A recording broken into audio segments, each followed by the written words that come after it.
Honourable MLA గారికి and అందరికి కూడా మార్నింగ్ అండ్ నమస్కారం.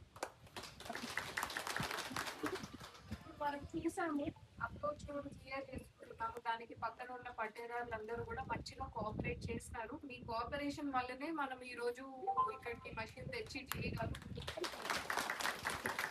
సో మీరు అది కంప్లీట్ చేసే వరకు అలాగే కోఆపరేట్ చేయాలని రిక్వెస్ట్ చేస్తున్నాము. ఎందుకంటే మనం యాక్చువల్ గా అక్కడ వాగు మీద కట్టడానికి బ్రిడ్జ్ ఈ రోడ్ క్లియర్ లేకుంటే మనము అక్కడ చేసుకున్నా మళ్ళీ ఇట్లనే ప్రాబ్లం అవుతుంది.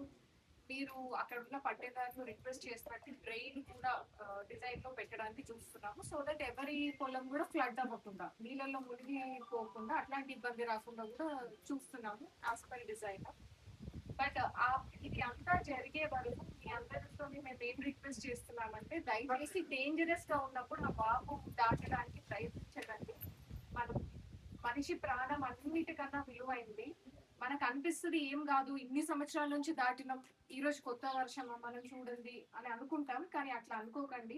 మనకు ఆ క్షణంలో ఏమవుతుందో తెలియదు. కాబట్టి ఎవరు కూడా తాడును పెట్టుకొని కానీ ఏదైనా పెట్టి అది క్రాస్ చేయడానికి ప్రయత్నించకండి. వాగు పొంగుతున్నప్పుడు కొద్దిగా దాన్ని బ్యారికేడింగ్ చేయిస్తారు సర్పంచ్ గారు and police and revenue staff కలిసి. మీరు అవతల వైపే ఉండండి. బాగు పూర్తిగా చల్లారినందునే మనము క్రాస్ చేయడానికి ప్రయత్నించాలి. ఇంకొక విషయం, ఎవరైనా గర్భిణీ స్త్రీలు ఉంటే దయచేసి వారి గురించి ముందే ఇంటిమేషన్ ఇవ్వండి. మనకు వారం 10 రోజుల ముందైనా సరే మనం వారిని సేఫ్ గా అక్కడి నుంచి తరలించి మంచి హాస్పిటల్లో పెట్టి మనం చికిత్స డెలివరీకి తయారు చేసుకుంటాం. అంతేగాని రేపు డ్యూ డేట్ ఉందంట, రేపు డెలివరీ ఉందంటే ఈ రోజు మనము తీసుకురావటం అట్లా చేస్తే అందరికి యాంగ్జైటీ, అందరికి భయం వేస్తుంది, ఏమైనా జరగవచ్చు.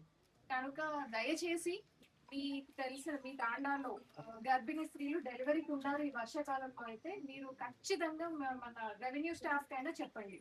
మీకు జీపీఓస్ ఉంటారు, సర్పంచ్ గారికి చెప్పండి. ఎట్లయినా సరే మీ ఊరి నుంచి ఆ ఇన్ఫర్మేషన్ మాకు ముందే రావాలి. జనరల్ గా మనం ఏం చేస్తాం, డెలివరీ ఉందంటే 2-3 రోజుల ముందు హాస్పిటల్లో పిహెచ్సికు వెళ్తాం. కానీ మనకు వాగు పరిస్థితి ఉంది కాబట్టి, వర్షాకాలం ఉంది కాబట్టి మనందరికీ తెలుసు ప్రసవం ఎంత డేంజరస్ గా ఉంటుంది. సరిగ్గా చూసుకోకపోతే 10 రోజులైనా పర్వాలేదు, మనకి ఏరియా హాస్పిటల్ ఉంది, మనకు పిహెచ్సి ఉంది, ఎక్కడికైనా సేఫ్